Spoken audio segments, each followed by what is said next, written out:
चुनौती थी। ताम्रध्वज साहू गृह मंत्री थे, बहुत बड़े नेता, साहू समाज के एक लीडर के रूप में जाने जाते हैं। किस तरह किन मुद्दों को लेकर आप जनता के बीच में गए या फिर उनके प्रति लोगों की नाराज़गी थी?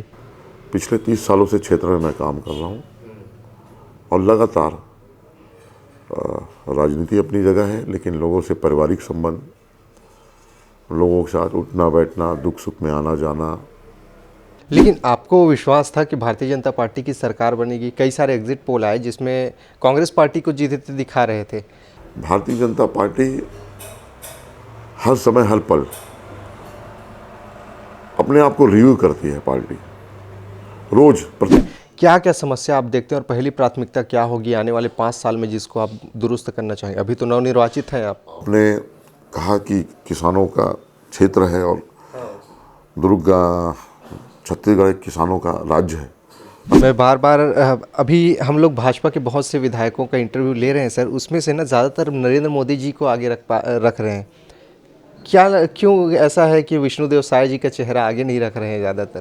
क्योंकि केंद्र में मोदी जी हैं और राज्य में हमारे विष्णुदेव साय जी हमारे मुखिया है और उन्हीं के नेतृत्व में भारतीय जनता पार्टी सरकार चलेगी।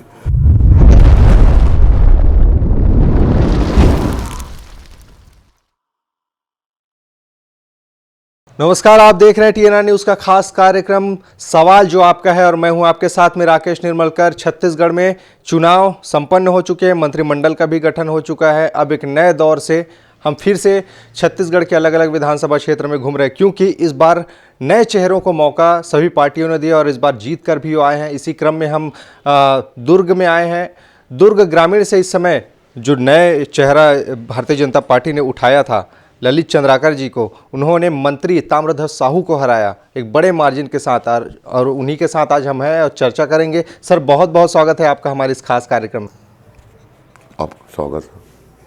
सर, चूंकि मैंने कहा कि नए चेहरा है तो हमारे दर्शकों के लिए बताइए ललित चंद्राकर जी कौन थे और ये जो आपको इतनी बड़ी अपॉर्चुनिटी मिली है और जनता ने जो आशीर्वाद आपको दिया है, यहाँ तक के सफ़र के बारे में बताइए। सामान्य से कार्यकर्ता भारतीय जनता पार्टी में बूथ स्तर से काम करते हुए भारतीय जनता पार्टी एक समान कार्यकर्ता भारतीय जनता पार्टी ने वहाँ पे एक प्रत्याशी बनाया और हमारे सभी भारतीय जनता पार्टी के कार्यकर्ता और जनता ने माना कि भारतीय जनता पार्टी में छोटे से भी कार्यकर्ता को मौका मिलता है और जो जनता के बीच में और कार्यकर्ताओं के साथ मिलकर जो काम करने वाले ऐसे समान कार्यकर्ता, जो बहुत नीचे स्तर में काम करने वाले कार्यकर्ताओं को भी मौका देने के कारण जनता भी अपेक्षा, क्योंकि 30 सालों से जनता के बीच में क्षेत्र में काम करते, लगातार लोगों के साथ काम करते रहने के साथ सभी से संबंध व्यवहार होने के कारण सभी ने, आपने देखा कि बहुमत के साथ और भारी अंतर के साथ लगभग पूरे ग्रामीण और शहरी दोनों क्षेत्र में हम लोग चुनाव जीते। हमारे 3 मंडल पड़ते हैं, उतई, अंजोरा और रिसाली। तीनों मंडल में हम लोग चुनाव जीते हैं और बहुत अंतर से चुनाव जीते हैं। और ये हमारे जो भाजपा के हमारे कार्यकर्ता, जो बूथ स्तर के कार्यकर्ता हैं, अपने शक्ति केंद्र के कार्यकर्ता हैं, हमारे सब वरिष्ठ लोग हैं और पूरे जनता ने मिलकर आज इतने बहुमत से जीता है। और ये पूरी जीत का श्रेय मैं उस क्षेत्र की जनता और हमारे भारतीय जनता पार्टी के पूरे कार्यकर्ता को देता हूं, जो अपने आप को समझ के, स्वयं प्रत्याशी समझ के आज इस चुनाव को लड़े और इसका परिणाम देखें कि आप पूरे दुर्ग ग्रामीण में ऐतिहासिक भारतीय जनता पार्टी की जीत हुई और जिसके कारण आज पूरे छत्तीसगढ़ में भारतीय जनता पार्टी की भी सरकार बनी और दुर्ग ग्रामीण भाजपा की सरकार बनाने में एक महती भूमिका निभाई। क्योंकि हमारी दिलचस्पी रहती है सर, हम हर किसी के जीवन के बारे में, आपका बचपन और जो आपकी जो पढ़ाई लिखाई, इसके बारे में थोड़ा सा बताइए ताकि हमें ब्रीफ जानकारी दे सकें। मेरा जन्म यहीं दुर्ग में हुआ है, दुर्ग शहर में। लालन पालन सब दुर्ग शहर में हुआ है। मेरे माता पिताजी, हमारे पूरे परिवार, हमारा संयुक्त परिवार हम लोग रहते हैं और गांव में हमारे ऐसे करके पूरे परिवार सब मिलजुल के रहते हैं। और रहने के बाद लालन पालन संयुक्त परिवार में होने के कारण हमारे परिवार में एक संस्कार के साथ साथ समाज में कैसे जीना, कैसे रहना, उसकी परवरिश परिवार से मिला। और मेरी पढ़ाई विश्वदीप हायर सेकेंडरी पद्मनाभपुर में स्थित है हमारे दुर्ग में। वहाँ से मेरी दीक्षा शिक्षा KG 1 से वहीं से और 12 तक 12 वहीं एजुकेशन हुआ। उसके बाद मेरा जो बाकी जो एजुकेशन कॉलेज है वो हमारे रविशंकर साइंस कॉलेज यहाँ जो दुर्ग में है वहाँ से हुआ मेरा। छात्र राजनीति में भी आप रहे कि उसके बाद में शुरू हुआ ये राजनीति? छात्र राजनीति में था, सेवा भाव तो शुरू से था और करने का इच्छा भी था, नेतृत्व करने का और काम करने का जनसेवा। तो स्कूल के समय हमारे चुनाव हुआ करते थे, लेकिन जिस समय हमारे क्योंकि चुनाव 12th में आने के बाद प्रेसिडेंट का चुनाव लड़ने का ऐसा उस समय रहता था हम लोग का। तो उसी समय हमारा नियम आया कि वो जो परसेंटेज बेस पे जो एक नियम उस समय हमारा हुआ करता था कि जिसका परसेंटेज हाई है या जो फर्स्ट है स्कूल में उनको मौका पहले, अगर वो नहीं बोले तो फिर उसके नीचे जो है। तो उस हिसाब से हम लोग पढ़ाई में थे, मीडियम थे, तो था काम करना है स्कूल में भी ऐसा स्टूडेंट के लिए, लेकिन वो नियम के कारण हम लोग उसमें नहीं कर पाए। और उसके बाद कॉलेज निकलने के बाद जनसेवा तो करना ही था। हमारे कुछ मित्र लोग उनके साथ काम करते करते बूथ स्तर में काम करते ही थे। तो काम करते करते फिर बूथ स्तर के साथ फिर चुनाव जब भी आता था तो बीजेपी के जो जिसपे कोई प्रत्याशी जो दोनों आते थे उसके लिए हम लोग काम करते थे। उस समय बाइक हम लोग बाइक में जाके बूथ स्तर में काम करते थे और जुनून था शुरू से। और 2000 में भारतीय जनता युवा मोर्चे का जिले का महामंत्री मुझे बनाया गया। संयुक्त जिला हुआ करता था उस समय, बेमेतरा और बालोद हमारे दुर्ग जिला में हुआ करते थे। तो उसका 2000 में मेरे को जिले का छत्तीसगढ़ राज्य बनने के बाद दुर्ग जिले का प्रथम जिला महामंत्री मुझे बनाया गया। और बनाने के बाद क्षेत्र में लगातार, क्योंकि उस समय हम लोग विपक्ष की भूमिका में थे और दुर्ग में हम लोग संगठन को मजबूत करते हुए उस समय और हमारे साथी हुआ करते थे। उस समय हमारे भाजपा के जिला अध्यक्ष मदन जैन हुआ करते थे और शहर के अध्यक्ष काशीनाथ शर्मा हुआ करते थे और युवा मोर्चा के जिले के अध्यक्ष कांतिलाल बोतरा थे। तो हम सब एक टीम भाव से उस समय काम करते थे, जिसके परिणाम स्वरूप उस समय संगठन को पूरे दुर्ग जिला में आप नवागढ़ से लेके यहाँ पे डोंडी लोहारा डोल लोहारा तक पूरा क्षेत्र हुआ करता था। बैठक पूरा लग जाके गांव-गांव में संगठन को मजबूत देना, ये हम लोग सब काम किए और जिसके परिणाम स्वरूप उस समय 2003 में भारतीय जनता पार्टी की सरकार बनी छत्तीसगढ़ में, जिसमें दुर्ग जिला का महत्वपूर्ण भूमिका था। हम लोग समय 7 सीट जीते थे, चुनाव 7 विधानसभा जीते थे। दुर्ग शहर, खेरथा हम लोग चुनाव जीते थे, नवागढ़ ऐसा करके। तो दुर्ग जिले में जो 7 विधानसभा पड़ता था लोकसभा में, उस समय हमारे पूरे दुर्ग जिला में जो हुआ करता था उसमें 11 विधानसभा पड़ते थे।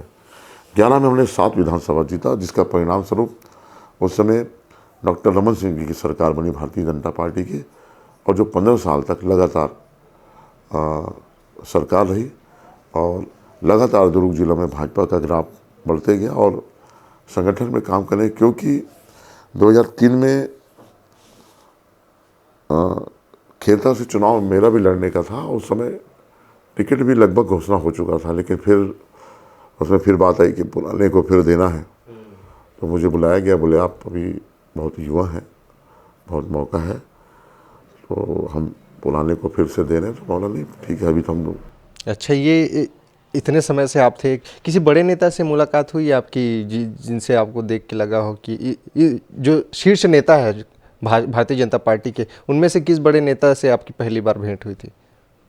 ऐसा कुछ याद है आपको? पहले अगर देखा जाए तो हमारे चुनाव के समय हमारे नेता प्रतिपक्ष चुनाव के समय हमारे देश के यशस्वी प्रधानमंत्री नरेंद्र मोदी जी उसका प्रभारी हुआ करते थे मध्य प्रदेश से, तो क्योंकि उनको जिम्मेदारी दिया था कि क्या गया था नेता प्रतिपक्ष चुनाव करने का, तो मोदी जी उस समय आया था, उससे मुझसे मुलाकात होने का सौभाग्य हुआ।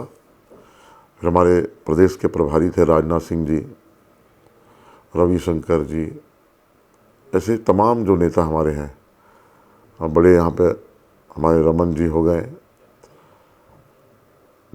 धर्मेंद्र प्रधान जी जो थे वो हमारे प्रभारी हुआ करते थे, उनसे मतलब ऐसे बहुत सारे जो नेता हैं जिनसे हमारी मुलाकात है। और सबको, और क्योंकि शुरू से विचारधारा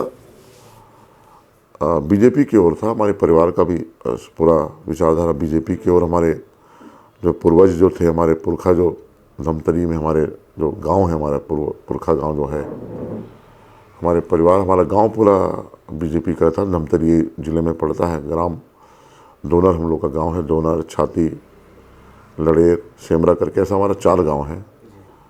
तो 4 गांव में हमारे पूरा परिवार, और हमारे खास तौर से उस गांव में, हमारे उस एरिया में बीजेपी का दिया छाप का काफ़ी प्रभाव था शुरू से। और हमारा परिवार जनसंघी थे उस समय के, जो हमारे उस समय बड़े हमारे जो हुआ थे कुशाभाऊ ठाकरे हुआ करते थे, तो उनका भी हमारे गांव में आना हुआ।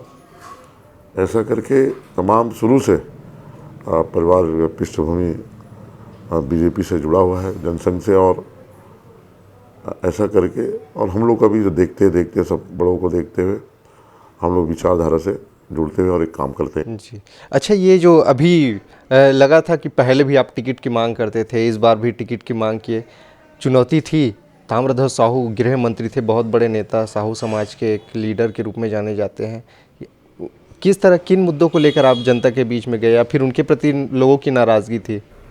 पिछले 30 सालों से क्षेत्र में मैं काम कर रहा हूँ, और लगातार राजनीति अपनी जगह है, लेकिन लोगों से पारिवारिक संबंध, लोगों के साथ उठना बैठना, दुख सुख में आना जाना, 12 महीना 24/7, कभी कहीं किसी गांव में काम, कभी किसी समाज का काम, कभी हमारे युवा साथियों के साथ क्रिकेट खेलों के माध्यम से, प्रकृति के माध्यम से पौधारोपण का कार्यक्रम, या चिकित्सा के माध्यम से कुछ न कुछ ऐसे जन सेवा का काम करते थे। और साथ में पार्टी से एक जिम्मेदार कार्यकर्ता होने के नाते लोगों से सतत संपर्क क्षेत्र में रहता था, और लगातार 30 सालों से टिकट अपनी जगह है, लेकिन हम लोग काम करते थे। तो हम लोग एक पारिवारिक संबंध बनाते हुए और लोगों से क्षेत्र में काम लगातार करते रहे। टिकट मिलना अपनी जगह है, किसी एक को टिकट मिलना, और पार्टी ने जिसको टिकट, पार्टी ने जब जिसको प्रत्याशी बनाया उसके लिए काम किए, और क्षेत्र में लगातार पार्टी मजबूत होते गया।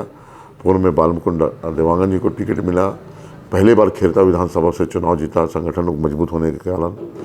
उसके बाद परिसीमन हुआ और दुर्ग ग्रामीण विधानसभा बना, उसमें प्रितपाल जी को टिकट मिला, बहुत मामूली अंतर से हम लोग चुनाव हारे।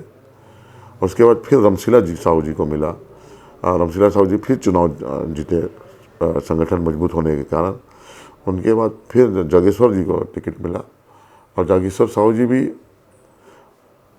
क्योंकि उस समय कांग्रेस का घोषणा पत्र, हम लोग 36 घोषणा पत्र 2018 में लेकर आए थे, जिसके कारण कहीं न कहीं क्षेत्र की जनता ने, किसानों ने और लोगों ने कांग्रेस की घोषणा पत्र को थोड़ा समझे कि लोग उसको देखते हुए, और लगा कि कांग्रेस काम करेगी। लेकिन हर समय की भांति इस समय भी केवल झूठ बोले और खोखले वादे थे उनके। 36 घोषणा किए थे, और 36 घोषणा में एक भी घोषणा पूर्ण रूप से नहीं किए, और जनता अपने आप को ठगा महसूस किया। और जिसके कारण आज 2023 में जब एक भारतीय जनता पार्टी के एक सामान्य कार्यकर्ता को पार्टी ने एक प्रत्याशी बनाया, तो क्षेत्र की जनता ने एक आशा की किरण, और उनको लगा हमारे बीच के, अपने बीच का हमारा, अपने बीच में जो काम करने वाला, अपने भाई, अपने बेटा, अपने मित्र को पार्टी ने प्रत्याशी बनाया। तो लोग ने माना कि भारतीय जनता पार्टी एक ऐसी पार्टी है जिसमें एक छोटे से भी कार्यकर्ता को मौका मिलता है, और क्षेत्र की जनता को बहुत विश्वास और मालूम था कि अपने मित्र के, अपने बीच के भाई को टिकट मिला है, और जो हम लोग के बीच में उठना बैठना रहना सहन और एक दूसरे से जनता और कार्यकर्ता और सब एक दूसरे को जान पहचान, और क्योंकि वर्षों से काम करते हुए के कारण सब जानते थे कि व्यवहार नेचर क्या है, और लोगों को लगा अगर हमारे क्षेत्र को विकास करना है और छत्तीसगढ़ को आगे बनाना है तो भारतीय जनता पार्टी ने प्रत्याशी बनाया, उसको जिताना है, और अपने बीच का प्रत्याशी है, हमारे दुख सुख के साथी है, तो उनको बनाने से हमारा क्षेत्र विकास भी होगा और हम सबके बीच में एक जो पारिवारिक संबंध है और प्रगाढ़ होगा, और क्षेत्र जो 5 सालों से जो पीछे रहा वो फिर एक अग्रणी हमारा विधानसभा बनेगा, और पूरे प्रदेश में दुर्ग ग्रामीण फिर से एक विकास की गंगा को बहाते हुए छत्तीसगढ़ में एक अग्रणी विधानसभा, और पूरे छत्तीसगढ़ में दुर्ग ग्रामीण विधानसभा का जो मानचित्र है उसमें एक अपना स्थान बनाएगा। लेकिन आपको विश्वास था कि भारतीय जनता पार्टी की सरकार बनेगी? कई सारे एग्जिट पोल आए जिसमें कांग्रेस पार्टी को जीतते दिखा रहे थे। क्या लगता है कि कौन सा कारण रहा भारतीय जनता पार्टी के जीत के पीछे और कांग्रेस पार्टी के हार के पीछे? भारतीय जनता पार्टी हर समय हर पल अपने आप को रिव्यू करती है। पार्टी रोज प्रतिदिन आप देखेंगे हमारे भारत सिस्टम में हमारा संगठन बहुत मजबूत है। हमारा संगठन आपको बूथ के साथ साथ अब आपको पन्ना प्रमुखों के साथ हमारा संगठन अब आपको मिलेगा। ऐसा कोई गली नहीं होगा जहां हमारा पार्टी के, हमारे संगठन के लोग नहीं होंगे जो जन योजनाओं का केंद्र सरकार और उस समय जो उनकी जो योजनाओं को लोगों तक पहुंचाने का काम हमारे लाभार्थी जो हम बोलते हैं, जो नरेंद्र मोदी जी ने एक जो दलित शोषित वंचित जो अंतिम पंक्ति में बैठे हुए व्यक्ति तक योजनाओं का वहाँ तक लाभ पहुँचे, उनको लाभ मिले, ताकि भारत विकास करे, भारत आगे बढ़े और आर्थिक रूप से भारत मजबूत हो, यहाँ के लोग आर्थिक रूप से मजबूत हो, उनका जीवन शैली आगे बढ़े और वो अपने देश को आगे बढ़ाने में, देश को विश्व गुरु बनाने की ओर अपने भूमिका निभाए। तो हमारे देश के सबसे प्रधानमंत्री ने देखा कि आपने देखे कि जन भावनाओं को देखते हुए हर योजना बनाए जिनका लाभ आज भारत के लगभग सभी जनताओं को उनका लाभ में, ऐसा कोई योजना नहीं हो जो इस पूरे भारतवर्ष में कोई व्यक्ति ऐसा ना हो जिसको कोई लाभ ना मिल रहा हो। जी, ये आप दुर्ग ग्रामीण से प्रतिनिधित्व तो कर रहे हैं सर अभी, और यहाँ पे ग्रामीण अंचलों में किसान भी है। भारतीय जनता पार्टी अपने मोदी की गारंटी नाम से जो मैनिफेस्टो लाई है उसमें किसानों के लिए बहुत सारे वादे किए हैं, महिलाओं के लिए बहुत सारे वादे किए हैं। ये जो 5 साल है उसमें पूरे कर पाएंगे जितने वादे जो भारतीय जनता पार्टी ने किए हैं? मोदी है तो गारंटी है, इसको सब जानते हैं, और भारतीय जनता पार्टी जो कहती है वो करके दिखाती है। इसका आपके सामने कई उदाहरण हैं। आप हमारे मुखिया से लीजिए, हमारे देश के जो मुखिया हैं, पूरे विश्व के जो लोकप्रिय नेता है और भारत को विश्व गुरु बनाने के जो अग्रसर है, यशस्वी हमारे प्रधानमंत्री नरेंद्र मोदी जी ने जैसे ही 2014 में सरकार बनी केंद्र में एनडीए के भारतीय जनता पार्टी की, सबसे पहले स्वच्छता पे जो हमारे देश की नरेंद्र मोदी जी ने कल्पना किया कि हमारे देश के माता, जिसको हम लोग शक्ति के रूप में जानते हैं, हमारे माताओं को, उनकी तकलीफ को, उनके दर्द को समझते हुए स्वच्छता पे शौचालय निर्माण का एक वृहद मुहिम छड़े, और आज पूरे देश में कई करोड़ों की संख्या में आज शौचालय बना, जिसके कारण हमारे माताओं को आत्मनिर्भर बनने का और माताओं के साथ जो तकलीफ, जो उनको जो दर्द सहना पड़ता था, उससे छुटकारा दिलाते हुए शौचालय का निर्माण, स्वच्छ भारत का निर्माण, जनधन खाता, जिसमें आज तक हमारे कई 50% से भी ज़्यादा हमारे देश की जनता जो कभी बैंक नहीं देखे थे, बैंक क्या होता नहीं जानते थे, उनको बैंक उनके खाता खुलवाए और खाता खुलवाने के बाद उनको सीधे जनता को बैंक से जुड़े और डायरेक्ट बेनिफिट जो होता है जिसमें कोई भ्रष्टाचार ना हो, ऐसे हमारे देश की जनता को जो पैसा है डायरेक्ट उनके खाते में डलना चालू हुआ और जिससे करोड़ों की जनसंख्या में हमारे देश की जनता को सीधा लाभ हुआ और एक पैसा भी कोई भ्रष्टाचार हुए बिना लोगों को सीधा लाभ हुआ, जिसके कारण जनता को लगा पहली बार ऐसी कोई सरकार आई है जिसमें कोई भ्रष्टाचार नहीं और जो पैसा वो केंद्र से निकलती है, अगर 100 रुपया निकला है तो 100 रुपया पूरा जनता तक पहुंचने का काम हमारे देश के प्रधानमंत्री ने काम किया, जिसके द्वारा जनता ने समझा कि अगर वाकई में कोई जनता का सेवक है तो देश के यशस्वी प्रधानमंत्री नरेंद्र मोदी और भारतीय जनता पार्टी जो राष्ट्रवादी विचारधारा को लेके चलने के साथ आम जनता, देश की जनता के विकास को और देश की जनता को अपनी गरीबी से ऊपर उठाने का जो काम करने का जो और उनकी स्तर को आगे बढ़ाने का, ऊपर उठाने का काम भारतीय जनता पार्टी ही कर सकती है। तो जिसके कारण आप देखेंगे लगातार पूरे भारतवर्ष में कई राज्यों में जहां हम कभी चुनाव नहीं जीते थे, उस राज्यों में हमारी सरकार है। पूरा नॉर्थ ईस्ट ले लीजिए, साउथ में देख लीजिए, पूरे नॉर्थ इंडिया में देख लीजिए, हमारे लगभग सभी जगह हमारी सरकार है। और आज हमारी जो लोगों में जो विश्वास है और लोगों में जो हमारी जो भारतीय जनता पार्टी के प्रति जो विश्वास है वो लगातार बढ़ते जा रहा है। और आज देखें कि पूरे देश में 50% से ज़्यादा कहीं भी चुनाव आज भारतीय जनता पार्टी को उसका मत मिल रहा है, लोगों का विश्वास मिल रहा है।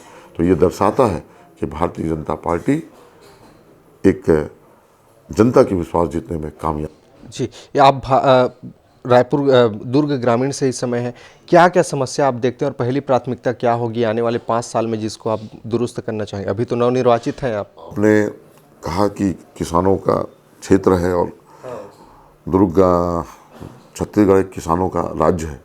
80% लोग की कृषि से अपना जीवन निर्भर करते हैं। हमने अपने संकल्प पत्र में कहा था कि 2 साल का जो बोनस जो बचे थे उसको देंगे, किसानों को 3100 रुपये में और 21 कुंटल धान लेंगे, गैस को 500 रुपये में देंगे। आवास का हम लोग कहा थे कि गरीब हमारे माता बहनों को हम जैसी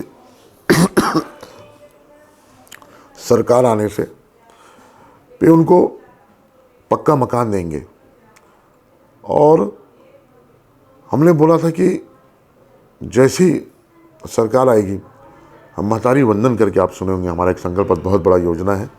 हम प्रत्येक महतारी को 1000 रुपये महीना देने का काम करेंगे, जिसमें से आप देखेंगे 4 से 5 वादा हम लोग शुरुआत हो चुका है और पूर्ण भी हो चुका है, जिसमें 2 साल का बोनस हम लोग कहते कि हमारे पूर्व प्रधानमंत्री और छत्तीसगढ़ के निर्माता श्रद्धेय अटल बिहारी वाजपेयी जी आज़ाद शत्रु, जिनके जन्मदिन में 25 दिसंबर को 2 साल का जो बोनस था सभी किसान भाइयों के खाते में वो 2 साल के जो बोनस जा चुके हैं। और किसान और छत्तीसगढ़ की जनता और पूरे देश की जनता ने देखा कि पहली बार कोई ऐसी सरकार आई जो अपने वादा को निभाते हुए बहुत कम समय में 8-10 दिन में ही अपने वादा को पूरा करते हुए ये सरकार दिख रही है। और हमारी जो लाखों के तादाद में जो गरीब हमारे माता बहनों को जो पक्का मकान देने का था, 18 लाख मकानों का पहले ही कैबिनेट में हमारे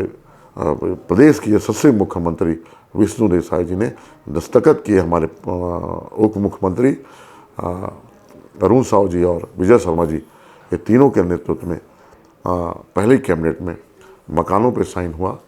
आवास मिलने का जो काम है, उसके बाद आप देखें कि बोनस हम 2 साल का दे चुके हैं और किसानों को 21 कुंटल धान शुरुआत हो गया लेने का। और उनको जो 3100 रुपया वो भी बहुत जल्दी उनके खाते में पैसा पूरा एक साथ आ जाएगा।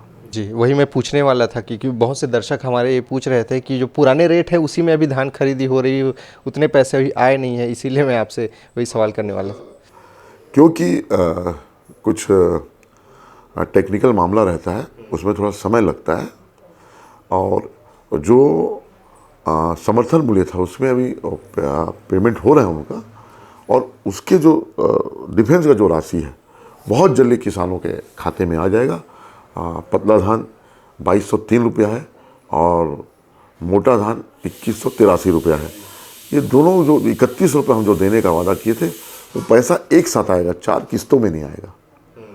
और क्योंकि वो टेक्निकली मामले नहीं तो अभी एक साथ पैसा आ जाता और समर्थन मूल्य का पैसा, और क्योंकि ये राज्य सरकार का हमने घोषणा किया था तो ये जो राज्य सरकार के जो हम पैसा जो देने का है 31 रुपये, वो डिफेंस का पैसा बहुत जल्दी उनके खाता में एक साथ वो पैसा उनके खाते में आ जाएगा। आप चुनाव प्रचार में गए उस समय महिलाओं को आपने महतारी बंधन योजना के बारे में बताया? हाँ, बिल्कुल बताया होगा, लेकिन अब बहुत से संशय इसलिए भी उठ रहे हैं कि इसमें कहीं नियम इतने कठिन तो नहीं हो जाएंगे कि कोई आवेदन ही ना कर सके, ऐसा तो कुछ नहीं होगा? आप देखिए कि छत्तीसगढ़ की सरकार बनने के बाद 3 दिन का सत्र हुआ। पहले दिन हमारे सभी विधायकों का शपथ हुआ, राज्यपाल का फिर अभिभाषण हुआ दूसरे दिन, और उसके बाद तीसरे दिन हमारा कैबिनेट का सदन चला और 3 दिन का सदन छत्तीसगढ़ विधानसभा का रखा गया था। और राज्यपाल के अभिभाषण और अनुपूरक बजट पे हमारी चर्चा हुई। इसमें सत्ता और विपक्ष दोनों चर्चा की और एक सकारात्मक चर्चा हुई। और चर्चा के दौरान हमारी जो विभिन्न योजना जो आपको बताएं, एक तो 2 साल का बोनस, महतारी योजना बंधन के तहत जो पैसा भी देना है उनका, और ये जो 3100 रुपया, और ये जो हमारे आवासों का जो देने का उनका बजट का जो प्रावधान था पैसा, उसको हमने पास कर दिया और वो पैसा भी आ गया। और बहुत जल्दी जो मकान का आवास का जो पैसा है लोगों का भी, आपको शायद जानकारी होगी, ये पूरे सभी निगम में हो, चाहे शहरी एरिया तो निगम में और गांव एरिया तो ग्राम पंचायतों में पूरा लिस्ट आ गया है। जिनका जितना पात्रता जिनका है जो मकान मिलने का, उनका लिस्ट आ गया है। उनको बैंक खाता नंबर, उनका फ़ोटो और आधार कार्ड नंबर, उनको फॉर्म भरने का आदेश आ चुका है। जिनका जिनका आवास आ चुका है, और जिनका नहीं आया उनका फिर से सर्वे करा के, फिर से जिनका जो बचा उनका फिर से उनको सर्वे करा के उनको भी दिया जाएगा। आप पता कर सकते हैं पूरे क्षेत्र में, और लोग बहुत शुभकामनाएं और बहुत खुश हैं कि पहले ऐसी कोई सरकार आई जो अपने महत्वपूर्ण जो योजना है, जो संकल्प है, उसको त्वरित और तुरंत और सरकार बनते ही उसको शुरुआत कर दी है। ये जनता का विश्वास है और जनता समझ रही है नरेंद्र मोदी की गारंटी है, और भारतीय जनता पार्टी जो कहती है वो करके दिखाती है। मैं बार बार अभी हम लोग भाजपा के बहुत से विधायकों का इंटरव्यू ले रहे हैं सर, उसमें से ना ज़्यादातर नरेंद्र मोदी जी को आगे रख रहे हैं। क्यों ऐसा है कि विष्णुदेव साय जी का चेहरा आगे नहीं रख रहे हैं ज़्यादातर? नहीं, विष्णुदेव जी का चेहरा उनका भी सामने है। नेतृत्व तो वो कर रहे हैं, मोदी की गारंटी करना आप लोगों को है। मोदी की गारंटी और हमारे प्रदेश के मुख्यमंत्री विष्णुदेव साय जी, उनकी गारंटी, क्योंकि केंद्र में मोदी जी हैं और राज्य में हमारे विष्णुदेव साय जी हमारे मुखिया है, और उन्हीं के नेतृत्व में भारतीय जनता पार्टी सरकार चलेगी। और ये जो भी आपको भी जो मैं बताया, जितने भी अभी हमारे जो संकल्प पत्र थे, विष्णुदेव साय जी के दस्तखत से ही वो पूरा हुए हैं और होंगे आगे जो भी हमारे संकल्प पत्र है। तो इसमें विष्णुदेव साय जी हमारे चेहरे हैं, और क्योंकि मोदी जी हमारे मुखिया हैं तो स्वाभाविक है हमारे मुखिया के नाते उनकी आशीर्वाद, उनका गारंटी। और क्योंकि पूरा दुनिया, भारत तो मानती है लेकिन पूरा दुनिया भी मानती है कि अगर मोदी जी कह दिए तो होना निश्चित तौर पर तय है। और भारतीय जनता पार्टी के हमारे प्रदेश के मुखिया जब हम चुनाव में जब गए और मुखिया चुनने के बाद विष्णुदेव साय जी हमारे सर्वमान्य नेता हैं, और हमारे विधायक दल के नेता चुनने के बाद हम सब ने उसे मुख्यमंत्री चुना। और आज मुख्यमंत्री चुनने के बाद आप देखिए पूरे छत्तीसगढ़ में पहले बार किसी आदिवासी समाज से मुख्यमंत्री बना, और केवल ये भारतीय जनता पार्टी में ही हो सकता है। अंतिम पंक्ति में बैठे हुए व्यक्ति को भारतीय जनता पार्टी मौका देती, बनाती है एक आम कार्यकर्ता को। ये आपको भारतीय जनता पार्टी में उदाहरण मिलेगा। आप अभी देखेंगे हमारे नए कैबिनेट विस्तार हुआ, उसमें नए नए लोग को बनाए हैं जो बहुत सुदूर एरिया से आते हैं, बहुत समान परिवार से आते हैं, जिनका बैकग्राउंड कभी कोई राजनीति नहीं रहा। ऐसे हमारे विधायक, नवनिर्वाचित विधायकों को भी मंत्री बनाया गया। ये भाजपा में ही हो सकता है और किसी पार्टी में नहीं हो सकता। और हम सब मिलके एक सुंदर छत्तीसगढ़ बनाएंगे और छत्तीसगढ़ को एक अग्रणी राज्य में लेके आएंगे। और छत्तीसगढ़ को जो 5 साल में जो छत्तीसगढ़ जो हम विकास के हम कई सालों जो पीछे हो गए थे, उस विकास को कवर करते हुए और छत्तीसगढ़ को एक सुंदर छत्तीसगढ़ बनाएंगे, एक शांत छत्तीसगढ़ बनाएंगे और विकसित छत्तीसगढ़ बनाएंगे। जी, आपने कहा अभी कि अंतिम पंक्ति के लोगों को उठा के, कभी अगर ललित चंद्राकर जी का नाम आ जाता है तो इसमें असमंजस नहीं होगी? भारतीय जनता पार्टी है, इसमें समान कार्यकर्ताओं को, आप देखें राष्ट्र हो चाहे प्रदेश हो, समान कार्यकर्ताओं को भारतीय जनता पार्टी मौका देती है। और अंतिम पंक्ति पे बैठे हुए व्यक्ति तक भारतीय जनता पार्टी अपने कार्यकर्ताओं को मौका देती है। और पार्टी जब कार्यकर्ता को जिस पद में या जो उनको कहने को जो पार्टी आदेश हो, और पार्टी को आदेश को मानते हुए भारतीय जनता पार्टी के कार्यकर्ता उसको अपनी दायित्व निभाते हुए पूरा काम को करते हैं और उसको पूर्णता की ओर हम लोग करते हैं। और कोई काम को हम लोग बीच में नहीं छोड़ते और उसको उसके अंतिम तक ले जाके उसको पूर्णता की ओर हम लोग काम को करते हैं। ये भाजपा ही है जो कर सकती है। अभी जो जीत मिली है आपको, क्या ये लोकसभा में बरकरार रहेगी? कितनी सीट आने का अनुमान है? कल हम पुरंदर मिश्रा जी से बात करें, 400 पार बता रहे थे, आपका आकलन क्या है? 400 पार तो पूरा देश में होगा, इसमें कोई शंका नहीं है। लेकिन छत्तीसगढ़ में पूरे 11 के 11 सीट जीतेंगे। और दुर्ग ग्रामीण में जो मैं 17,000 से चुनाव जीता हूँ, उससे हम डबल से जीतेंगे। लोकसभा में हम 34,000 से जीतेंगे। मैं आपको एकदम दावे के साथ बोलता हूँ, मोदी है तो मुमकिन है। और लोकसभा में आप दिखेगा कि हमारे विधानसभा से 34,000 से जीतेंगे।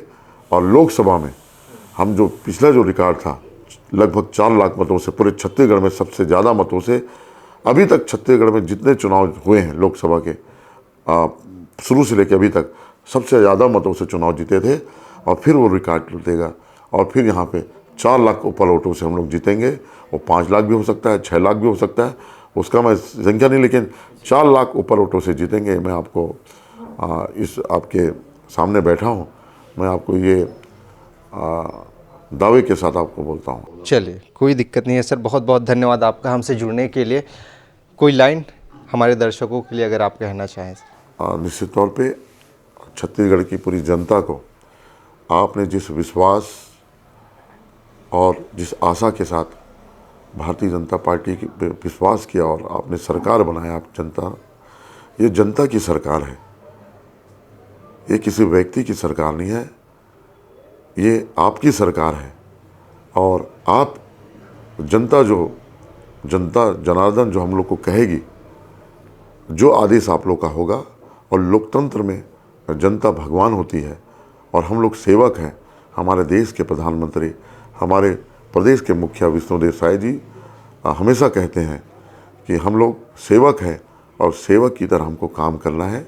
और जनता भगवान है, भगवान का जो आदेश होगा उस आदेश को सरमाथे में लेके हर वो काम करेंगे जो जनता के हित के लिए, छत्तीसगढ़ के हित के लिए जो सही होगा वो पूरा काम करेंगे। और जनता के द्वारा चुने हुए हम लोग हैं, तो ये जनता की सरकार है और जनता जो आदेश देगी उसको हम लोग पूरा करेंगे। जी, तो आपने सुना दुर्ग ग्रामीण से वर्तमान में भारतीय जनता पार्टी के विधायक ललित चंद्राकर जी को, जिनका कहना है कि आने वाले 5 साल में जो मोदी की गारंटी नाम से घोषणा पत्र भारतीय जनता पार्टी ने छत्तीसगढ़ में लाया है उसे पूरा करेगी। साथ ही साथ लोकसभा में एक प्रचंड बहुमत के साथ सरकार बनाने का दावा ये फिर से कर रहे हैं। साथ ही साथ ये कह रहे हैं कि हम जनता के सेवक हैं और जनता के बीच में रहने वाले लोग हैं और हमेशा उनकी सेवा में तत्पर रहेंगे। बहरहाल इस खास कार्यक्रम में इतना ही, अगली बार होगी आप सबसे फिर मुलाकात, तब तक के लिए अनुमति दीजिए, नमस्कार।